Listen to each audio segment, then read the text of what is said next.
He prayeth well who loveth well both man and bird and beast. Samuel Taylor Coleridge, The Rime of the Ancient Mariner. Like the Ancient Mariner, I have a story to tell about the relationship between human action and the fate of the albatross. Midway Atoll is located in the northwestern Hawaiian Islands, the most remote part of the world's most remote archipelago. The 3 islands of Midway Atoll cover less than 6 square miles in total, yet it serves as the largest tropical seabird rookery in the world, and it provides nesting for 14 million birds of 21 different species. This is the Laysan albatross. The world's largest population of Laysan albatross call Midway Atoll home for much of the year, though their numbers have not always been so abundant, nor may their population continue to thrive. Around the late 1800s or early 1900s, there were feather harvesters that came to Midway and killed albatross by the hundreds of thousands, and they killed them for their feathers so that they could use them to make mattresses and pillows, and they also harvested their eggs so they could be eaten directly, and also they would use their eggs for different products. For example, the photography industry, they would use the albumin from the egg to process photographs.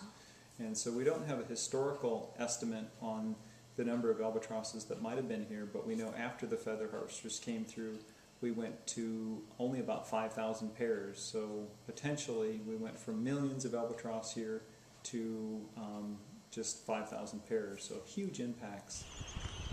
Although the albatross population has now recovered, that recovery is not assured to continue.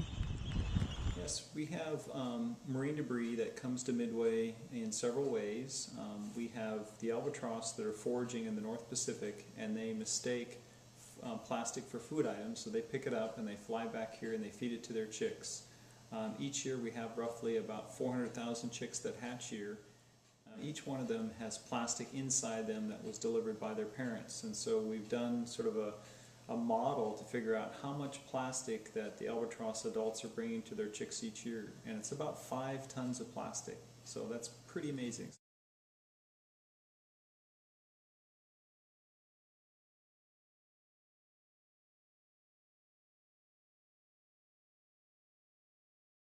Another component is how much plastic and glass and ropes and nets wash up on our shorelines here.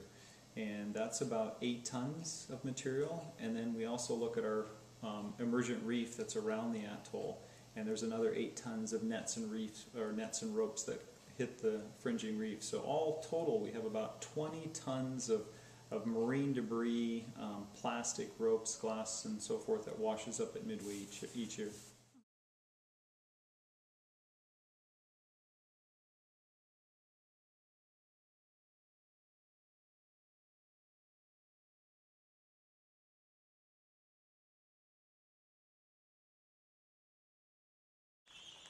In addition to marine debris, climate change may also affect the future abundance of albatross.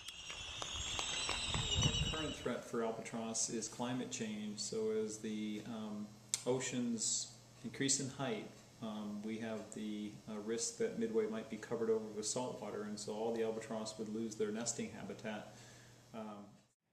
Like the Ancient Mariner, who senselessly kills the albatross and whose death is a harbinger of the fate of the ship's crew, in the future our trash and the damage we cause to the environment may indirectly cause the deaths of Midway albatross, foreshadowing threats to our own well-being and survival. We have about 19 different species of seabirds that nest at Midway, and we need to pick a couple that are really good indicators for the health of the refuge and even the health of the Pacific. And so we've picked the Laysan albatross and black-footed albatross in addition to red-tailed tropic birds. But the 2 albatross species are really wonderful species to use as indicators for the health of the Pacific because they range so far.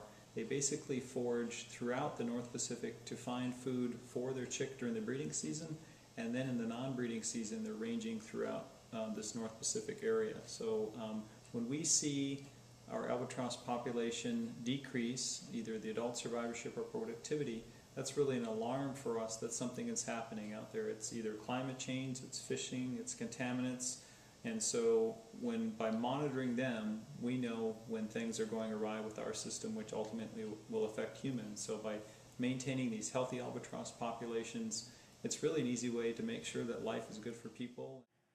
He prayeth best who loveth best all things both great and small, for the dear God who loveth us, he made and loveth all.